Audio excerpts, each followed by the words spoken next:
Hello, learners.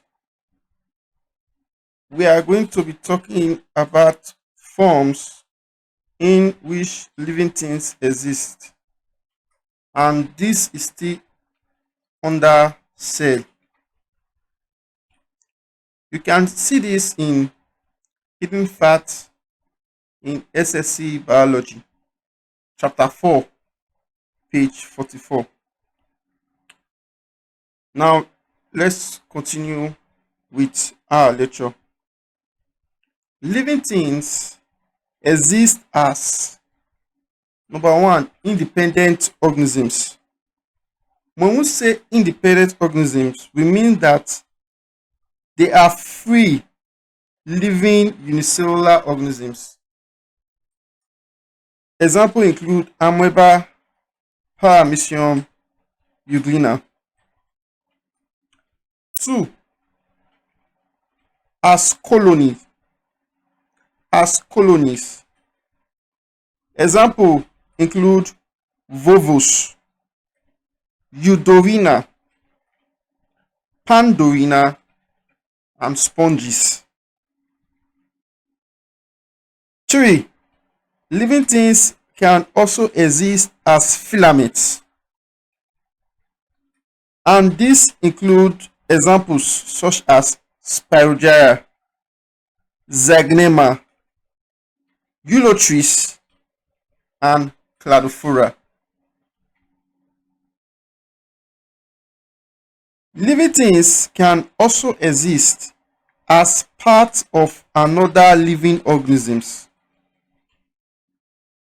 Example of living things that exist as part of another living organisms include the chick cell, the onion cell, the epidermal cell, and parenchyma cells. Now, we will be looking at the different forms in which living things exist with specific examples.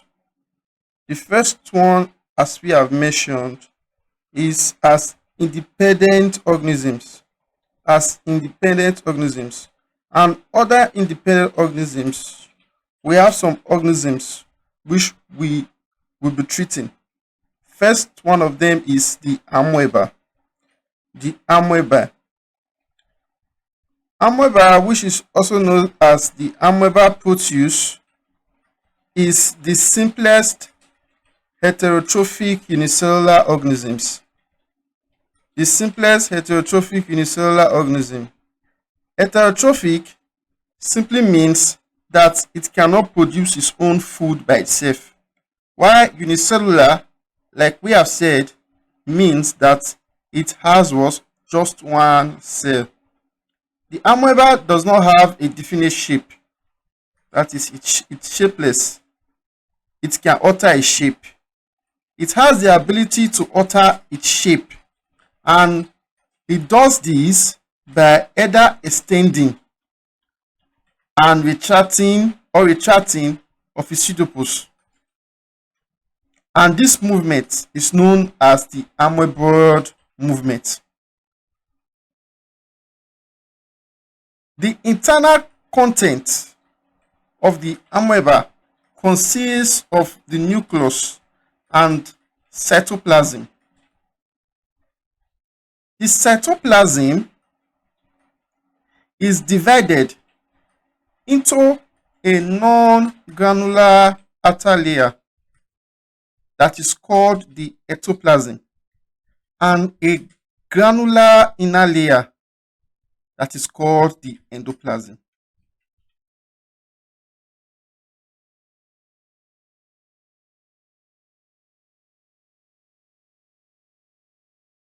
Now, I will be showing you a diagram of the amoeba. So you can see the diagram now with labeled parts. You see the following labeled part: the pseudopodium, the plasma membrane, the ectoplasm, the nucleus, the food vacuole, and the contractile vacuole. We will be looking at the functions of this labeled part? Okay, first of all, we'll look at the pseudopodium. The pseudopodium, as you can see there, is used for movement, for locomotion, and is also used for food capture. The organism wants to capture its food, wants to feed, it uses the pseudopodium to capture the food. The next stuff there is the ectoplasm. The next label part there is the ectoplasm. The ectoplasm, it forms the pseudopodium. The ectoplasm, it helps in amoeboid movement by forming the pseudopodium, and it can also be used for food capture and exchange of gases. Then the nucleus. The nucleus, it helps in cellular activities, and it can do this either directly or indirectly. Control cellular activities directly or indirectly.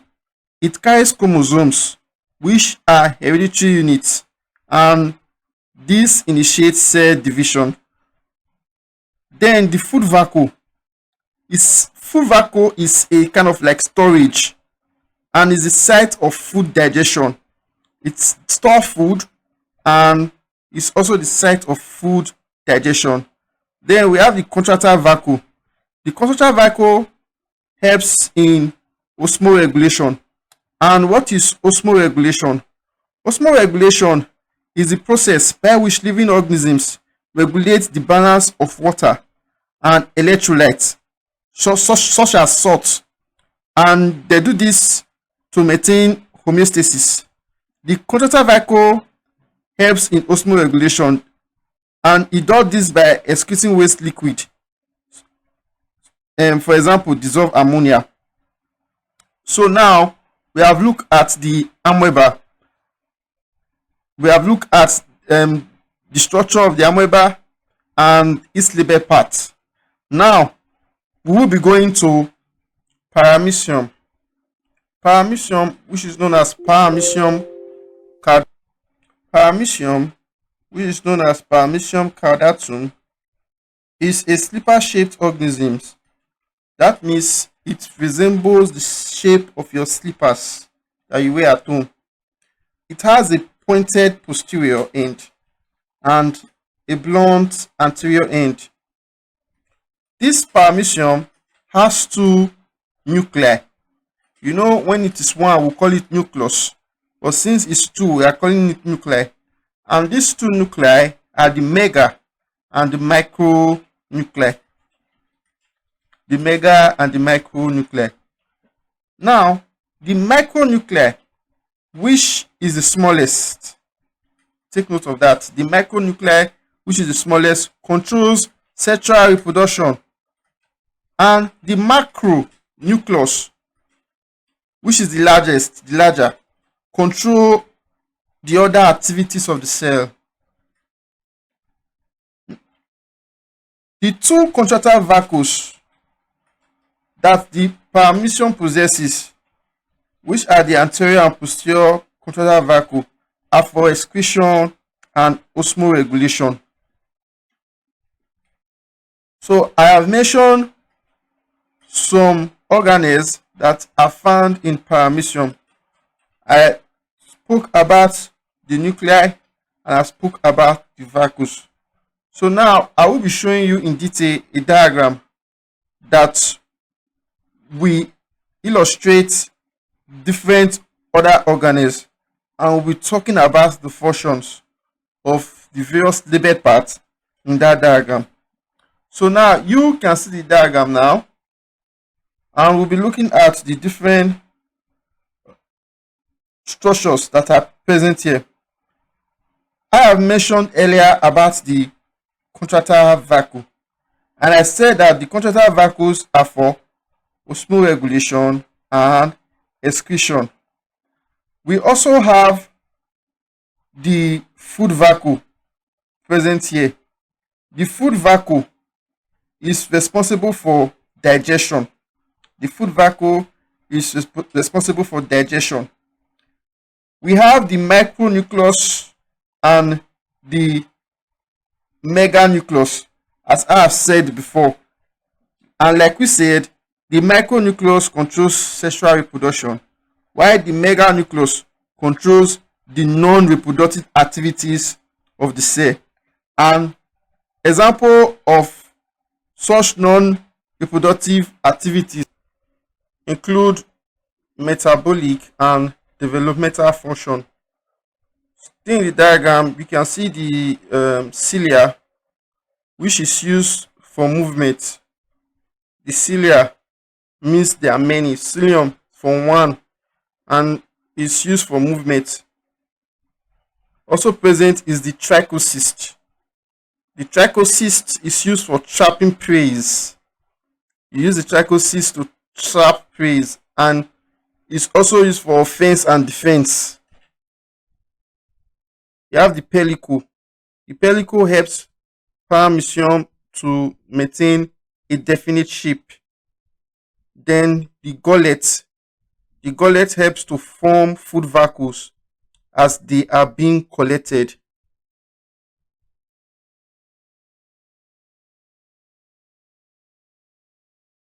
Euglena viridis is a unicellular organism that shows both plant-like and animal-like features.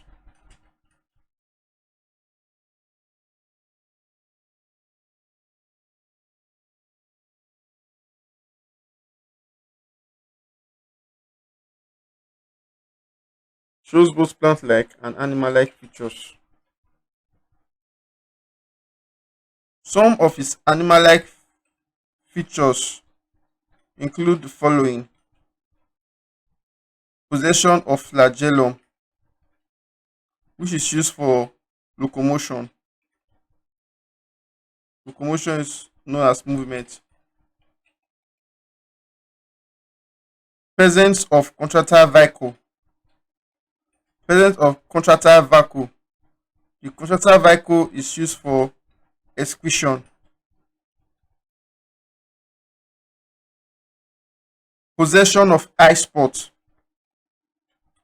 Possession of eye spot. The eye spot responds to light. Presence of gullet. The gullet is for the passage of food.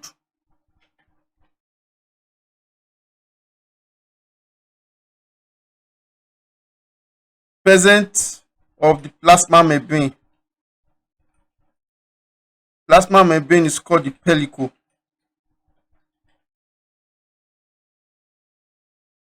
And lastly, the ability to carry out holozoic nutrition in the absence of light.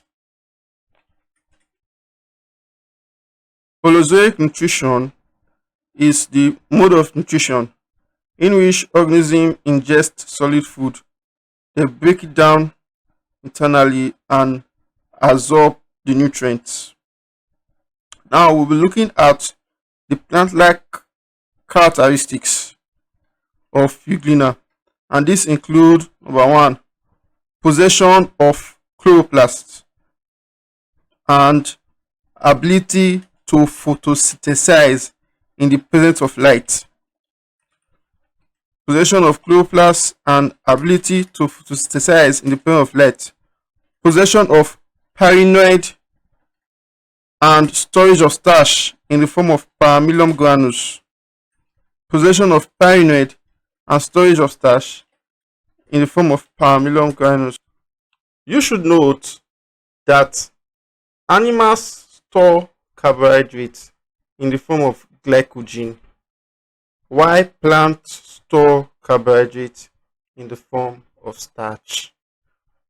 That is why the storage of starch is a plant-like features in Euglena, and Euglena stores starch in form of paramylum granules. Now we'll be looking at the diagram of Euglena with labeled parts. As you can see, this is the diagram of Euglena, and those are the labeled parts. You can see the flagellum there, which is used for movement, the whip-like flagellum. You can also see the eye spot. The eye spot, which we said earlier, it's used to respond to light. We can see the gullet, which we said is for what? The ingestion of food. There's also the contractile vacuole, which is used for osmoregulation. Then we have the chloroplast there, the chloroplast for photosynthesis, and we can also see the pellicle. The pellicle is for urinary movement. We can also see the paramylum granules. The paramylum granules is the storage of starch form. The paramylum granules is the form in which what? Starch is being what? Stored. Also seen in the diagram is the ectoplasm and the endoplasm. The endoplasm is the inner layer of the cytoplasm, while the ectoplasm means the outer layer of the what? Of the cytoplasm. Now we will be looking at chlamydomonas. Chlamydomonas fiendi, also called the green yeast. This is due to its shape and size. This is another organism that shares both the characteristics of plants and animals. We'll be looking briefly at the animal and plant characteristics. Some of its animal characteristics or features include: 1. The presence of flagella, which is used for locomotion. 2. The presence of contractile vacuole, which is used for osmoregulation. 3. The presence of eye spot that responds to light. I take it again: presence of flagella for locomotion, presence of contractile vacuole for osmoregulation, and presence of eye spot that responds to light. Then we now go to its plant-like characteristics. The plant-like characteristics include the following: the presence of chloroplast, the storage of carbohydrate as starch, and the presence of hemicellulose cell wall. The presence of chloroplast, storage of carbohydrate as starch, and the presence of hemicellulose cell wall. So, like we have seen thus far, chlamydomonas has both what?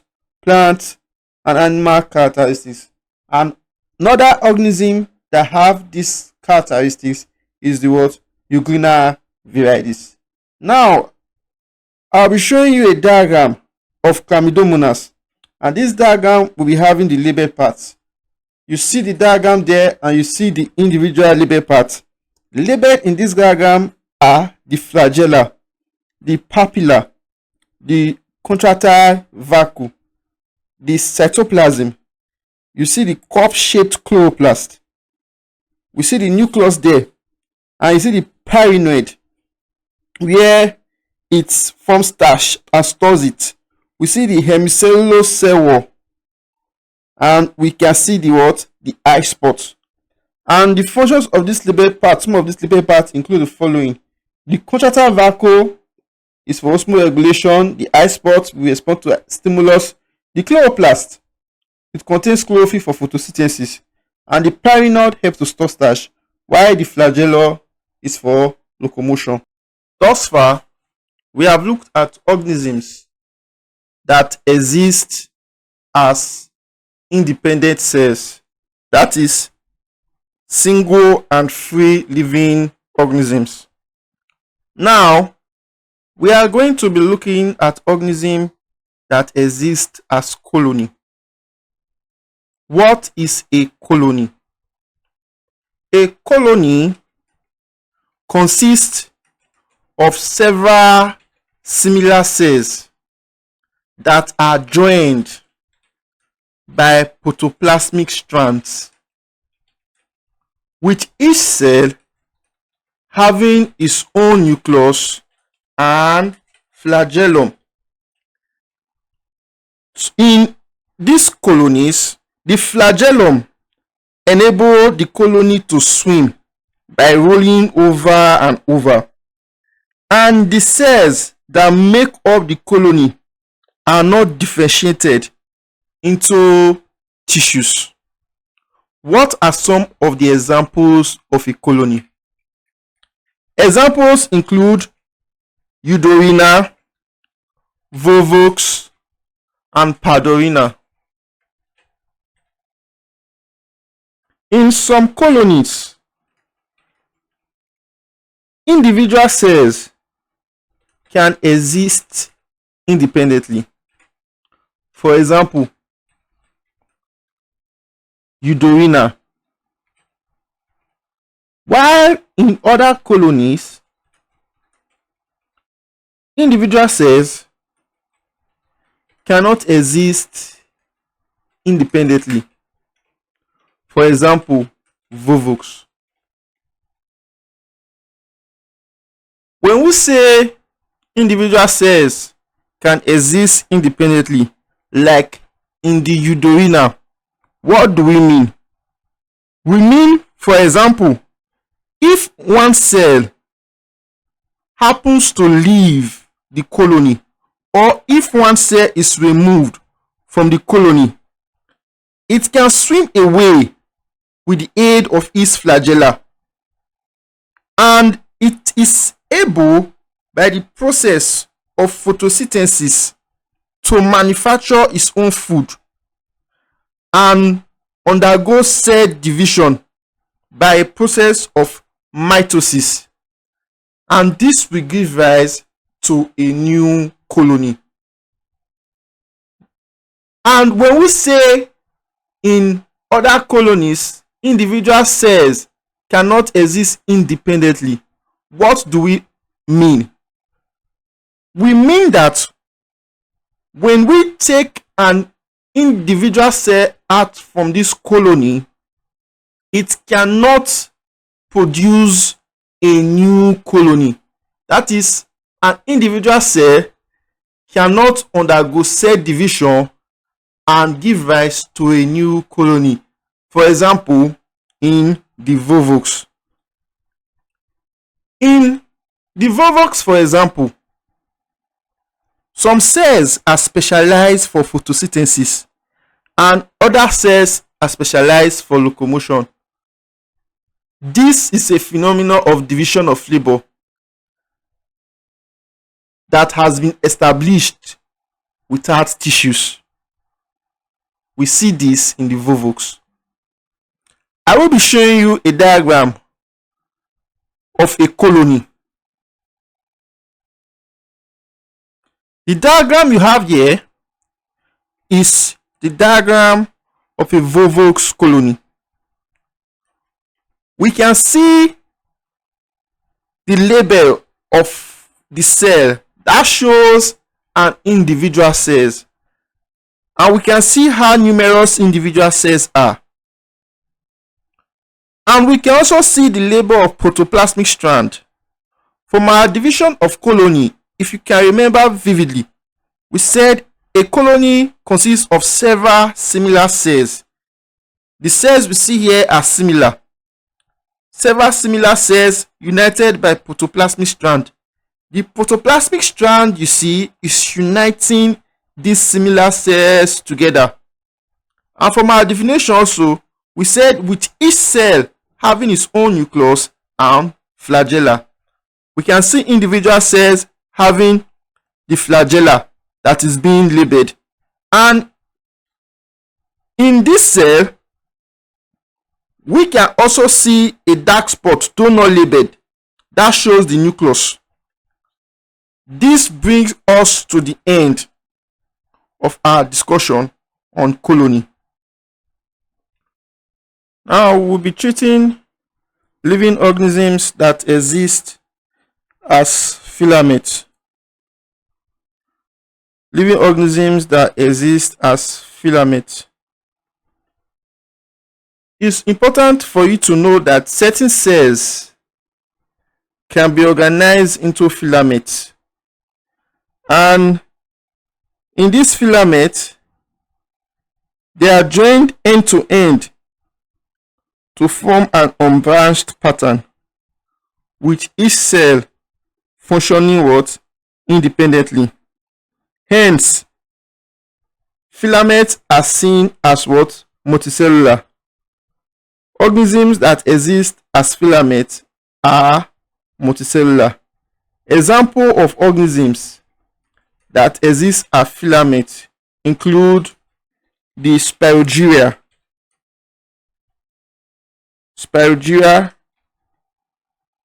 Oscillatoria,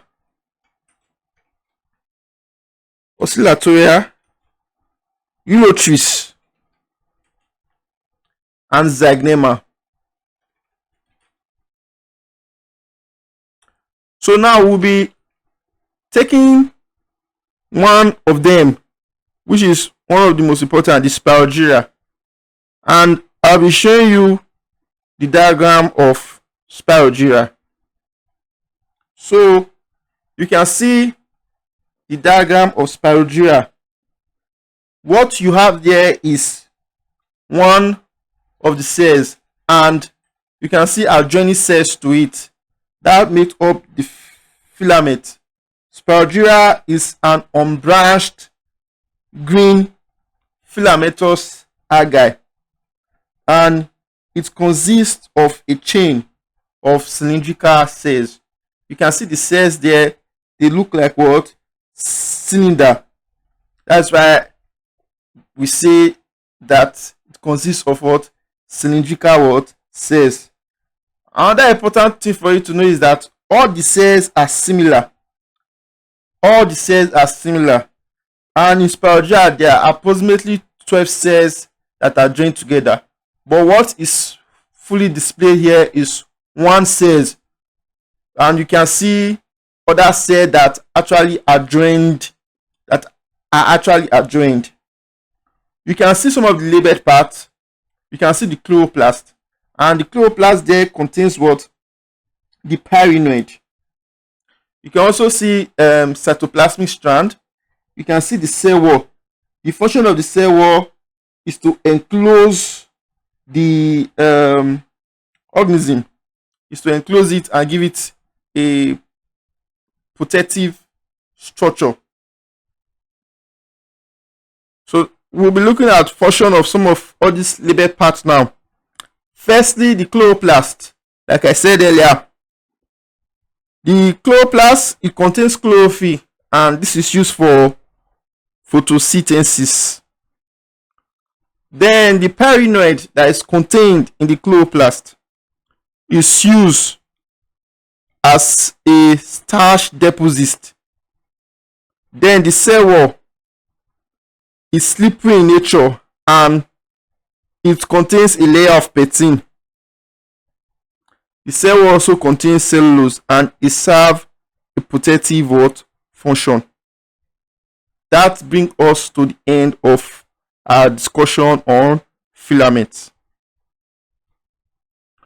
Now we'll be looking at the differences between colonial and filamentous organisms. Differences between colonial and filamentous organisms. I will show you a table. I will draw a table. In that table, we have colonial organisms on one side, and on the other side, we have filamentous organisms. So, the first differences. Look at the first difference. In our discussion, we saw that in colonial organisms, they don't have intercellular wall. That is, intercellular wall is absent. While in filamentous organisms, intercellular wall is present. If you could remember from our discussion when I spoke about Spirogyra, and I said that individual cells are joined together, They are joined together by that what? Intercellular wall. But in colonial organisms, there is no what? Intercellular wall. Number 2, in the colonial organism, from our discussion, if you can remember, we said that identical cells, they form a mass, and this mass are held together by cytoplasmic strands. They form a mass, and this mass are held together by cytoplasmic strands. But in filamentous organisms, identical cells form end-to-end arrangement in linear form. That is, they are like a chain. They join end to end in linear form. 3, in the colonial organisms, the cells are dependent physiologically, and there is division of labor. The cells are dependent physiologically, and there is division of labor.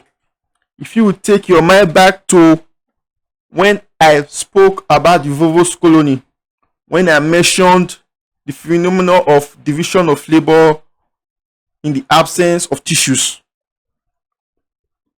For the filamentous organism, we see that cells are not dependent and there is no division of labor. That is, individual cell can function on its own. And lastly, we'll be looking at some examples of colonial organisms. Examples of colonial organisms include Volvox and Eudorina, while examples of filamentous organisms include Spelgaea, Zygnema, and Oscillatoria.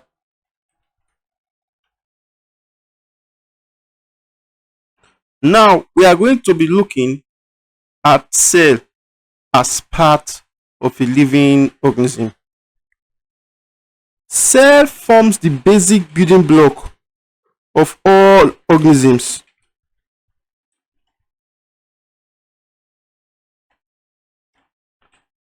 Most multicellular organisms, they are made up of group of cells. This group of cells, if they are of the same shape and size, interconnect with one another, and when they perform a shared function, they are known as tissues. When these tissues combine to perform a particular function, they are called organs. Several organs make up a system. That is to say, when several organs come together, they form a system, and several systems that function together form an organism. Organisms like earthworm and crocodile.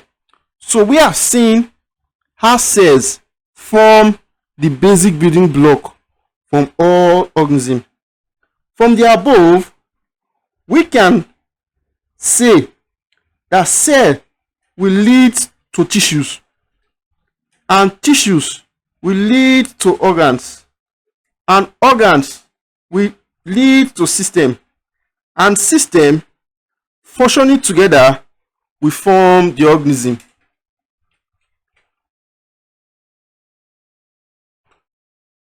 Note, when cells become specialized to carry out specific functions, their structural and chemical content also becomes modified. Specialized cells cannot exist on their own. This is unlike simple cells such as the chlamydomonas and amoeba that can exist on their own.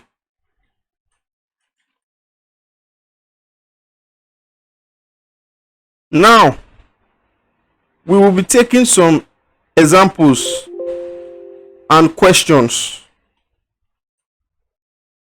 in order to aid our understanding of the concept.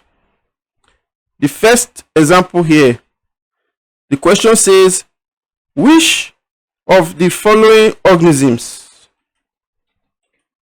exists as a filament? Which of the following organisms exists as a filament? A. Euglena. B. Amoeba. C. Volvox. D. Paramecium. E. Spirogyra. From our discussion so far, we see that the answer is E. Spirogyra. Spirogyra exists as a filament. The other options, like option A, amoeba, it exists as a single free living organism. That is a single free living cell. Amoeba also exists as free living cells. Paramecium exists also as free living cells, while Volvox exists as colony. This means our answer remains E. Spirogyra. Now, we will be taking our second example. The question says, which of the following organism is one cell and free living?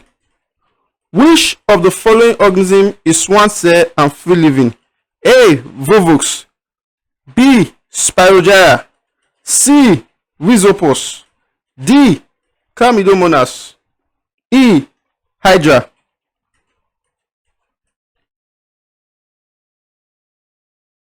Answer. If you have been following our teaching so far, this question would be a piece of cake for you. The answer is D. Chlamydomonas. Chlamydomonas are free living single cell organisms. In our next example, we will be displaying a diagram, and with this diagram, some specific questions will be asked for you to provide the answer. The first question says, the structure represented in the diagram above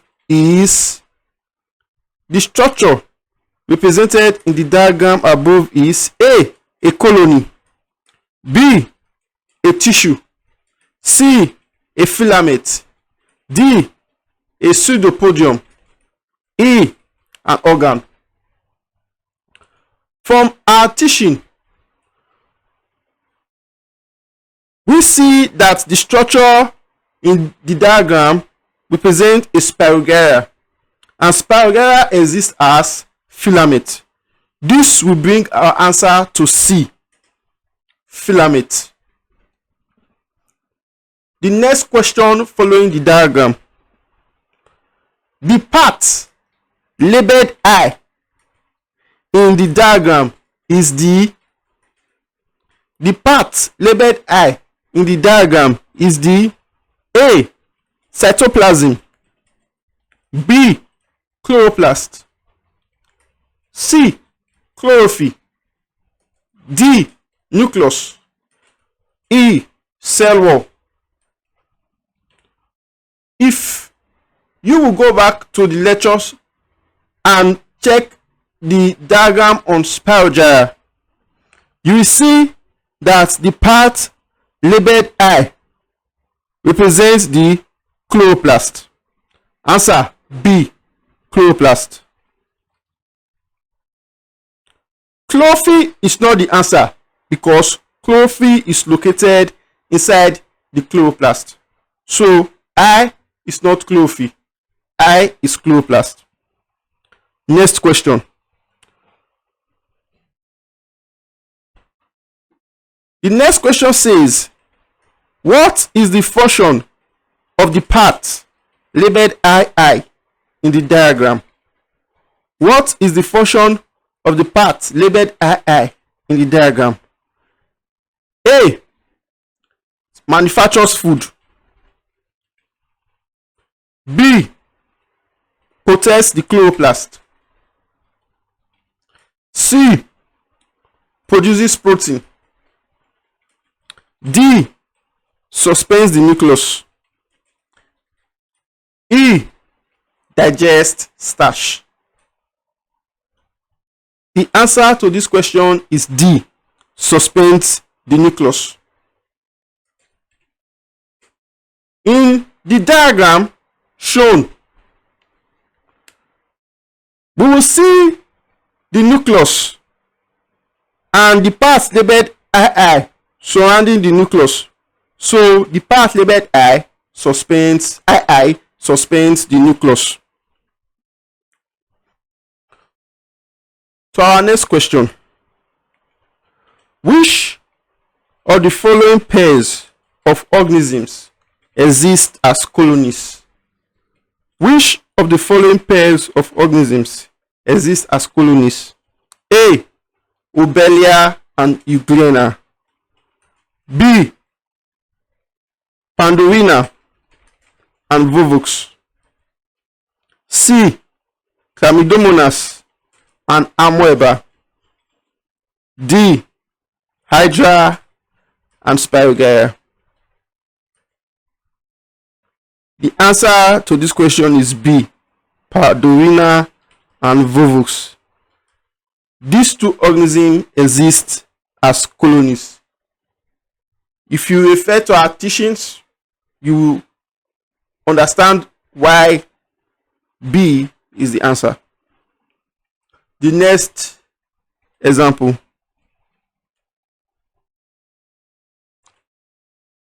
The question says, in which of the following multicellular organism is interdependence of cells maintained?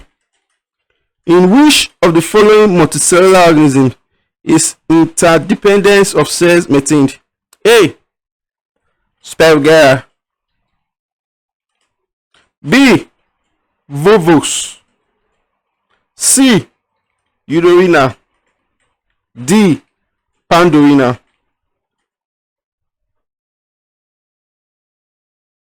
The answer to this question is B. Volvox. From our teaching, we mentioned that in Volvox, similar cells are held together by cytoplasmic strands. Hence, this suggests the phenomenon of what? Interdependence. This interdependence of cell is because some cells are specialized for reproduction, while others are specialized for photosynthesis and locomotion, based on what we have learned. And we also said that in Volvox, there is the phenomenon of division of labor without tissues. This means that each cell cannot exist on its own, but individual cells will have to work together in order for the organism to exist. Now, we have come to the end of our examples. We will be showing some exercises for you to try your hands on. These exercises were extracted from our Hidden Facts series in biology, page 50. You can also see the answers at the back of the book. Thank you, learners, for listening.